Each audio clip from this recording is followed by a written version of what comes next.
भने चाहिँ म अचम्मै लाग्यो र हाँस पनि उठ्यो क्या। हेर्नुहोस् त साथीहरू, म एउटा चिज देखाउँछु हो। यहाँ हेर्नु न, यो फुल चाहिँ यो चाहिँ मैले प्याकेटमा सिड लिएर चाहिँ रोपेको थिएँ। अब कम्ती थियो यसको सिड चाहिँ है। नर्मल्ली यो फुललाई चाहिँ बलुन फ्लावर भनेर भनिँदो रहेछ है। र यो चाहिँ एकदमै मलाई कस्तो फुल्छ होला भनेर चाहिँ एकदम क्युरियस थिएँ क्या म चाहिँ। अब कस्तो चाहिँ फुल्ने रहेछ भनेर यसलाई नजिकबाट म देखाउँछु तपाईँहरूलाई। यसको चाहिँ अब यो कोपिला चाहिँ यस्तो लागेको थियो, तर मलाई यस्तो फुल्छ भनेर चाहिँ थाहा चाहिँ थिएन है साथीहरू। सो हेर्नु न, अहिले भने चाहिँ यो फुल चाहिँ पक्रेर यति मजाले फुलेको छ है। फुलहरू है कलेक्सन गर्नु र यसले कस्तो फुल्छ होला भन्ने चाहिँ अब पुरा जिज्ञासा हुन्छ नि त मनमा।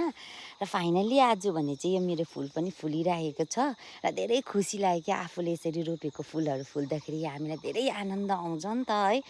र एकदमै अब तर यो सोचेको चाहिँ थिइनँ मैले यस्तो खालके फुल्छ होला भनेर। मेरो एक्सपेक्ट चाहिँ अब अलगै थियो होइन, अलिकति उयो खालके फुल्छ, तर यो फक्रेको चाहिँ छैन साथीहरू हो। सो पुरा फक्रेपछि फेरि पनि देखाउने छु म। Thank you so much for watching.